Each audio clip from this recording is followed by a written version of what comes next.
Hoje eu vou fazer o react de um vídeo aqui do canal Mirai Invest, um canal sobre finanças também da internet, em que ele fala sobre as movimentações da carteira do Thiago Nigro, o primo rico, no seu último vídeo da série Rumo ao Bilhão, em que o Thiago Nigro fez uma movimentação de mais de 6 milhões de reais, em que ele fez algumas recompras e compras que não fizeram muito sentido com o que ele tinha falado no último vídeo anterior dessa série. Então vamos lá assistir, vamos ver a opinião do Luan, do Mirai Investing, e também vou deixar para vocês a minha opinião. No último vídeo do canal do Primo Rico, Thiago Nigro, no quadro 1 ao bilhão 64, ele acabou fazendo alguns movimentos de carteira novamente muito questionáveis. Fiz até um vídeo tratando dos movimentos nada congruentes que ele realizou no episódio anterior, o Rumo ao Bilhão 63, vou estar deixando aqui no card, mas o que afinal acabou acontecendo nesse último episódio? Ele acabou recomprando as ações de Melius. Nesse vídeo que o Luan citou, que foi o que eu disse, que ele fez diversas vendas, né? Basicamente o Thiago se desfez de diversas posições da sua carteira e, segundo ele estava querendo concentrar um pouco mais, né? Diminuir um pouco a diversificação da carteira, porque ele queria poder estar mais por dentro dos ativos que ele tinha na carteira dele. E até aí tudo bem, você fazer algumas vendas de ativos que não fazem mais sentido manter na sua carteira, né? Ele vendeu grande parte de uma posição que ele tinha em Melius, né? No caso a Cash 3, que é a que o Luan vai citar aqui pra frente um pouco do vídeo, e também fez algumas vendas de algumas outras ações e as suas ações, suas posições internacionais, né? Ele, acho que se eu não me engano, zerou todas as suas posições internacionais no vídeo anterior a esse que ele publicou recentemente, né? E aí agora nesse vídeo ele já fez algumas movimentações um pouco contrárias a isso, né? Fazendo algumas recompras. Vamos continuar assistindo. A Cash 3. Vamos recapitular um pouquinho aqui o que aconteceu no passado recente, em março desse ano. No Rumo ao Bilhão 47, o Thiago Nigro realizou a venda de 1/3 aproximadamente da sua posição em Melius, sendo que ele acabou vendendo no prejuízo, mesmo tendo conseguido uma rentabilidade de mais de 600% em pouco tempo com essa empresa no passado. E aí ele chegou à conclusão à época de que havia se exposto excessivamente naquela empresa, vendeu 1/3 da posição. Mais ou menos ali uns 350 mil reais, algo aproximado desse montante. Contudo, no último vídeo publicado no canal dele, ele fez uma recompra considerável de ações da Melius, um volume bem superior a esses 300 mil anteriormente vendidos. Não se sabe precisamente quanto ele acabou recomprando ali, mas foi um volume bem expressivo. A justificativa dele consta do momento 4.10 do vídeo, e ele começa citando que sempre foi apaixonado por Melius. Aqui já vem o primeiro grande erro. Você falar que é apaixonado por uma empresa, você acaba incorrendo num viés de ser torcedor daquela empresa, no sentido próximo dos investidores de Oi, que O que o Luan cita aqui é um exemplo também que eu daria, né, no caso da Oi. Você tem ali muitos investidores que são torcedores realmente da empresa, né? As pessoas, elas não estão mais ligando para o que a empresa em si está fazendo. Eles ficam torcendo para que a empresa um dia volte a subir, para que eles aí possam sair, né? Provavelmente tem muita gente que está num prejuízo muito grande na Oi e fica torcendo para a empresa subir de novo para poder vender, né, e ali pelo menos amenizar um pouco do prejuízo. E é realmente um sentimento que a gente tem quando a gente vê o Thiago fazendo essas movimentações com a Melius, né? Porque eu lembro de acompanhar, eu acompanhava os vídeos dele com bastante frequência um tempo atrás e ele postava, né? Eu lembro, se eu não me engano, ele chegou a comprar a Melius no IPO, né? Ele comprou a um preço e esse valor chegou a multiplicar por 10, né? Chegou um momento em que a Melius estava muito bem precificada e ele tinha conseguido um lucro absurdo. Só que ele decidiu não vender, né? Ele segurou essas ações que ele tinha e acabou chegando na situação que ela está atualmente, né? A Melius está aí com uma queda muito expressiva, tá? Com as ações, já fez alguns splits, né? E as ações continuam assim, ainda assim caindo bastante, né? Então é realmente um sentimento de torcedor que a gente tem e não é algo muito interessante da gente ver uma pessoa tão grande, tão influente tá passando, pelo menos na minha visão. Não é interessante porque muitas pessoas tomam como exemplo o que ele faz e acabam, né, investindo não só em Melius, mas em outras empresas em situações complicadas e se tornando torcedores também, né? E não é todo mundo que tem o patrimônio do Thiago Nigro para poder estar fazendo esse tipo de brincadeira, né? ficam enviesados.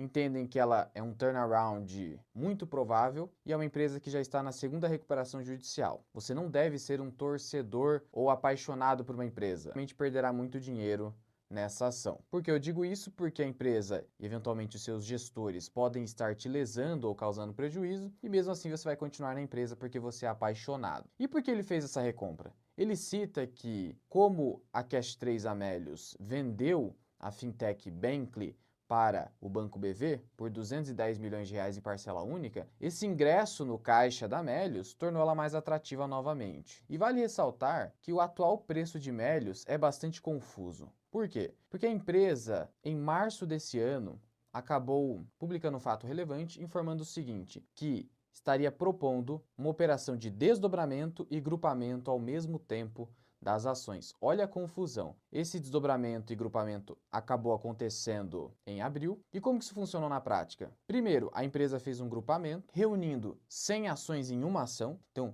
dentro da base acionária, então, de Melius, a companhia pegou 100 ações e agrupou em apenas uma. E depois, em seguida, subdividiu, desdobrou em 10 ações. Olha a confusão. É por isso que quando o Thiago Nigro fez a venda em março das ações de Melius, ele fez a venda a 90 centavos. Agora, as ações estão custando aproximadamente R$ 6,60 e foi o momento que ele acabou fazendo essa grande recompra. E é válido ressaltar que, de lá para cá, nada mudou com Melius a não ser essa operação que foi uma mera venda, já que a empresa continua com retorno sobre o patrimônio líquido. Realmente é meio esquisito essa operação que eles acabaram fazendo, né, de splitar e depois fazer essa junção das ações de novo. É complicado, né, porque eles meio que acabam movimentando o preço da ação no mercado sem movimentar realmente o preço, né? E para quem vê, pessoas que não entendem realmente como funciona a Bolsa de Valores, vê aquilo e acha que a empresa, por exemplo, quando junta 100 ações em uma, ação que era R$1, agora passa a valer R$100, né, no caso, mas são 100 ações da empresa ali que estão juntas em uma só. A pessoa acha que a empresa subiu isso aí e pode acabar um desavisado entrando, né, na empresa, achando que ela vai continuar subindo. E aí depois eles foram lá e fizeram esse desdobramento de 100 para 10, né? No caso aí ficou precificado em mais ou menos R$10 a ação e agora a gente já vê que ela já está em 6 e alguma coisa, como o próprio Luan diz aqui. Negativo, ou seja, ROI negativo, vem dando prejuízo, vem queimando caixa. Portanto, é uma empresa sem fundamentos, mas que é apaixonado, segundo ele mesmo disse. Cara, a questão da Melius é complicada. Eu cheguei a entrar um momento nela que eu não entendia muito de bolsa. Se eu não me engano, foi uma das primeiras ações que eu comprei. Fui lá, comprei acho que 10 ações, um valor pequeno. Hoje não é 0,5% da minha carteira, não representa nada, apesar de eu não ter vendido até hoje. Mas a Melius realmente é uma empresa que perdeu seus fundamentos, né? E é um mercado, um setor muito complicado. O que eu vejo de Melius hoje é que eles estão numa sinuca de bico, porque eles começaram como uma empresa que fornecia o cashback, porém eles não vendem os produtos. Então, hoje as próprias empresas que vendem os produtos criam seus sistemas de cashback e aí elas mesmas ganham, né? Ao invés de dar esse lucro para a Melius, eles mesmos tiram esse lucro e ainda dão o benefício do cashback para o cliente. E a barreira de entrada para essas empresas que são as realmente vendedoras dos produtos é muito menor do que para a própria Melius, né? Já que ela não vende nada, fica dependente aí das lojas que vendem os produtos. Mas disso não é ele gostar ou não dessa empresa. Isso é com o dinheiro dele. O problema é ele fazer operações completamente confusas e que só prejudicam os investidores que o seguem. Porque, afinal de contas, eles não conseguem entender efetivamente qual é essa relação com o Melius. Porque ele faz uma grande venda, depois ele simplesmente faz uma grande recompra e a operação se torna cada vez mais obscura, a ponto de muitos investidores suscitarem a hipótese de ele ser eventualmente patrocinado pela Melius. Isso é só uma hipótese, mas por que esse tipo de hipótese é gerada? Por conta dessa confusão que ele acaba gerando nas suas operações. E o pior de tudo é que não há uma linha de raciocínio coerente. Por quê? No rumo ao bilhão passado, que eu fiz o vídeo que eu deixei no card, ele acabou simplesmente vendendo uma série de posições porque ele estava seguindo a filosofia do Barsi. Isso ficou muito claro naquele vídeo. Acontece que o Barsi nunca compraria Melius. Inclusive o Barsi, na entrevista que o Primo Rico fez e gerou seu último movimento no Rumo ao Bilhão 63, ele pergunta para o Barsi a respeito de Simca, e o Barsi diz que nem sabe o que é isso. Imagine só se ele perguntasse sobre Melios. E mesmo assim ele vem e faz a recompra de Melios, mesmo fazendo diversas vendas porque o Barsi supostamente teria recomendado. Por isso, tome cuidado.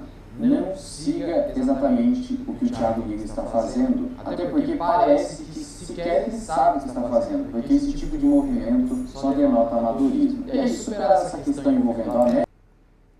Antes de partir para o próximo ponto aqui, eu gostaria de pontuar algumas coisas sobre essa operação do Primo Rico, não só com a Melios, mas todas as movimentações que ele fez na carteira. E aqui o Luan cita, né, que ele diz ter feito isso por conta de recomendações do Barsi, né, no caso das vendas do vídeo que ele publicou anteriormente a esse último, mas a gente consegue perceber que, pelo menos na minha visão, foram umas operações que ele fez meio que sem pensar, né, no caso as vendas, né, abrir mão das posições que ele tinha, e ele acabou agora se arrependendo, né, de ter feito algumas dessas operações e tá, né, meio que voltando atrás. Mas o grande problema, assim, eu não vejo problema nenhum em você se arrepender de uma coisa que você fez e voltar atrás.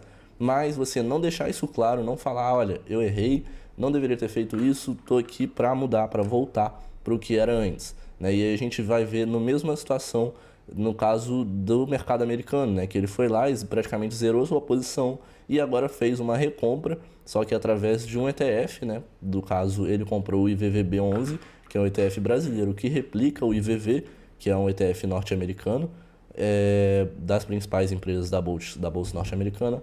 Porém, a gente vê que ele parecia estar meio perdido, realmente, do que estava fazendo.